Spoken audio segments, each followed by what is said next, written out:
अच्छा, तो सबसे पहले बात करते हैं आरवीपीओ के लिए जो डॉक्यूमेंट्स चाहिए उनकी, ठीक है? सो बारी-बारी मैं एक-एक डॉक्यूमेंट्स बताऊँगा डिटेल में कि वो कहाँ से बनता है, कैसे अप्लाई करना है उस डॉक्यूमेंट्स के लिए, ठीक है? सब कुछ।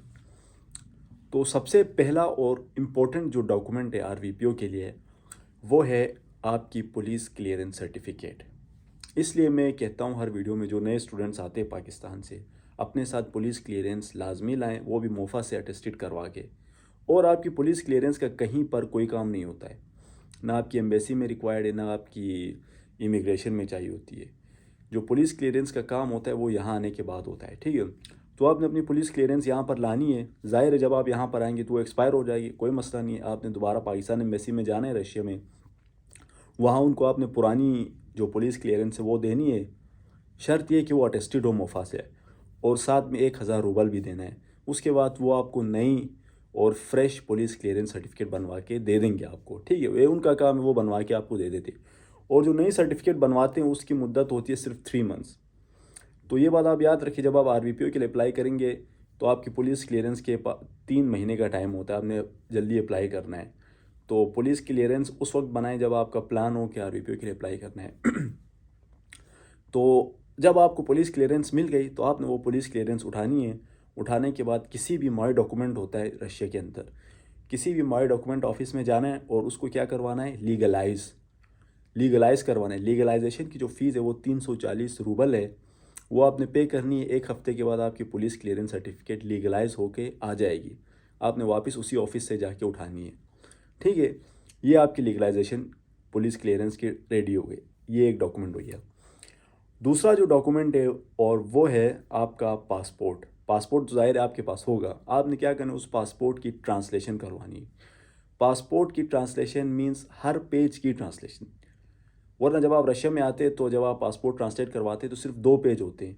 यानी आपका जो फ्रंट पेज होता है वो ट्रांसलेट होता है, ठीक है? लेकिन जब आप आरवीपीओ के लिए अप्लाई करेंगे तो आपने अपना पासपोर्ट के सारे पेजेस, चाहे उनमें वीज़ा लगा हो या ना लगा हो, सारे पेजेस, अगर 70 पेज है, 30 पेज है, 60 पेज है, जितने आपने उन सबको ट्रांसलेट करवाना है। तो इसके तकरीबन 1200 रूबल लगेंगे। ये हो गया, ठीक है? ट्रांसलेट आप कहाँ से करवाएंगे? ट्रांसलेट आप किसी भी बंदे को, यहाँ जब आप आएंगे तो आपको पता चल जाएगा कि यूनिवर्सिटी में, आपके हॉस्टल में, आपके आसपास ऐसे बंदे बहुत होते हैं जो ये काम करते हैं, ये ट्रांसलेशन का काम करते हैं। वो लोग करके आपको दे देंगे। 1200-1300 रूबल इसमें खर्चा आ जाएगा। ये हो गया दूसरा डॉक्यूमेंट, ठीक है? अब तीसरा डॉक्यूमेंट, ये बहुत इंपॉर्टेंट डॉक्यूमेंट है। तीसरा डॉक्यूमेंट यूनिवर्सिटी से बनता है, वो उसको कहते हैं स्प्राफ्का। स्प्राफ्का वैसे वर्क परमिट को भी कहते हैं, लेकिन इसको स्प्राफ्का नहीं कहते एग्जैक्टली, कोई और वर्ड था। मेरे जहन से वो नाम निकल गया है, लेकिन स्प्राफ्का टाइप का ही होता है। वो आपने यूनिवर्सिटी में जाना है, उनको कहना है कि मैंने आरवीपीओ के लिए अप्लाई करना है तो मुझे भी वो डॉक्यूमेंट्स बना के दें। तो यूनिवर्सिटी वाले आपको वो डॉक्यूमेंट्स बनवा के दे देंगे। हफ्ता लग सकता है इस डॉक्यूमेंट में, ठीक है? इसकी कोई फ़ीस नहीं होती, यूनिवर्सिटी ये फ्री में आपको बना के दे देगी। ये हो गया, 4 डॉक्यूमेंट्स हो गए, पुलिस क्लियरेंस और पासपोर्ट और स्प्राफ का 3 हो गए।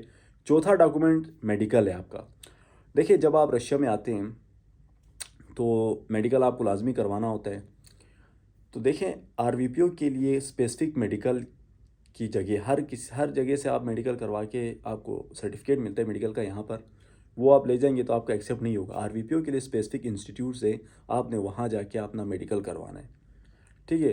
तो जब आप मेडिकल करवाएंगे वो आपको 4 सर्टिफिकेट्स देंगे, 3 होते बल्कि 3, उनमें नंबर लिखा होता है। ये आपके इसके तकरीबन 5-6 हज़ार खर्चा आ जाएगा इसमें, ठीक है?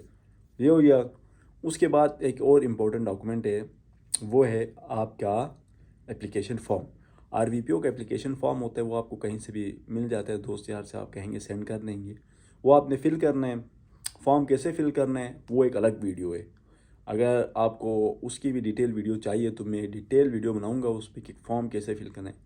फॉर्म बहुत इंपॉर्टेंट होता है, पेन से फिल नहीं करना है, प्रिंटेड फॉर्म में फिल करना होता है। अगर एक भी गलती हो गई तो आपको वापस भेज देंगे। और क्योंकि जगह बहुत दूर है, अपॉइंटमेंट ज़ाया हो जाता है, नया अपॉइंटमेंट लेना होता है। नए अपॉइंटमेंट के चक्कर में अगर पुलिस क्लियरेंस, क्योंकि 3 महीने का होता है, वो एक्सपायर हो जाए तो सारा प्रोसेस आपको दोबारा से करना होगा। तो ये सारी चीज़ें आपने जब एक दफ़ा अप्लाई करना है तो सारी चीज़ें रेडी करके अप्लाई करना है, ठीक है? कहीं गलती हो गई मसला हो सकता है, पूरा प्रोसेस शुरू से हो जाएगा, गड़बड़ हो जाएगी। तो ये इंपॉर्टेंट डॉक्यूमेंट्स हैं, इनके साथ आपने एक तस्वीर बनवानी है। तस्वीर तो आपको खैर बन जाएगी, और बस यही डॉक्यूमेंट्स चाहिए, ठीक है। उसके अलावा अपना आप रजिस्ट्रेशन उठानी है जो यूनिवर्सिटी से मिलती है, और अपना जो इमिग्रेशन कार्ड होता है वो। इसके अलावा आपको कुछ नहीं चाहिए। अगर यही चीज़ें आपके पास सारी रेडी हैं तो आप सिंपली जाके अप्लाई कर सकते हैं आरवीपीओ के लिए रशिया के अंदर। अप्लाई कब कर रहे हैं, ये तो डॉक्यूमेंट्स हो गए। अब मैं आपको बताता हूँ अप्लाई कब करना है। जब आप रशिया आते हैं, आने के 6 महीने बाद आप इस पर अप्लाई कर सकते हैं। 6 महीने से पहले नहीं कर सकते, 6 महीने के बाद आप अप्लाई कर सकते हैं, आप एलिजिबल हो जाते हैं। तो 6 महीने के बाद आपने अप्लाई करना, ये हो गया। उसके बाद जब आप अप्लाई करते हैं तो कब मिलता है आपको आरवीपीओ, ये 2 या ढाई महीने के अंदर मिल जाता है आपको, ठीक है। जब मिल जाता है तो इसका क्या फ़ायदा होता है, इसका फ़ायदा ये होता है कि आप एक किस्म के रशियन सिटीज़न बन जाते हैं। आप फॉर एग्ज़ाम्पल यहाँ पर कहीं भी बिज़नेस कर सकते हैं आप। सबसे अच्छी बात यह है कि कोई भी काम कर सकते हैं, बिज़नेस कर सकते हैं। अभी फॉर एग्ज़ाम्पल मैं स्टूडेंट वीज़े पे हूँ, तो मैं बिज़नेस नहीं कर सकता। मैं वो जॉब्स कर सकता हूँ, वर्क परमिट पे कुछ जॉब्स है वो कर सकता हूँ, बिज़नेस नहीं कर सकता। लेकिन अगर आपके पास आरवीपीओ हो जाता है, टेम्परेरी रेजिडेंसी आपके मिल जाती है, तो आप बिज़नेस कर सकते हैं। अच्छी बात ये है। उसके अलावा आपको वीज़ा मिलता है एक्स्ट्रा, और वो हर 6 महीने के बाद एक्सटेंड होता है, ठीक है। और भी बहुत सारे फ़ायदे हैं। कुछ स्पेशल डॉक्यूमेंट्स बनते हैं जिनकी बेस पे आप रशिया में जो रशिया के ऑनलाइन प्लेटफॉर्म्स होते हैं उनसे अर्निंग कर सकते हैं, क्योंकि उनमें अर्निंग के लिए आपके पास टेम्परेरी रेजिडेंसी होनी मस्ट है। तो इसकी बहुत सारे फ़ायदे हैं, ठीक है। तो ये चीज़ है, लेकिन ये बात याद रखें कि जब आप अप्लाई कर रहे हो तो आपने ये सारे डॉक्यूमेंट जो मैंने आपको बताए सारे रेडी रख के फिर आपने अप्लाई करना है। अगर इनमें से कोई भी, स्पेशली मैं आपको बता दूं, स्पेशली जब आप फॉर्म फिल करते हैं, वो फॉर्म बहुत इंपॉर्टेंट होता है। मेरा एक दोस्त है, उसने अप्लाई किया था तो उसने फॉर्म में गलती की थी, यूनिवर्सिटी का नाम उसने सही नहीं लिखा था, तो उसको वापस भेज दिया। सारा प्रोसेस, उसकी पुलिस क्लियरेंस एक्सपायर हो गई, क्योंकि अपॉइंटमेंट ही आपको 1 महीने की डेट के अंदर मिलता है, इतनी जल्दी अपॉइंटमेंट भी नहीं मिलता। तो बताने का मकसद यही है कि जब आप अप्लाई करना चाहें तो डॉक्यूमेंट्स रेडी रखें, फिर अप्लाई करें, ठीक है। उसके अलावा और तो आई थिंक कोई ऐसा डॉक्यूमेंट नहीं है जो रह गया हो। बस यही था।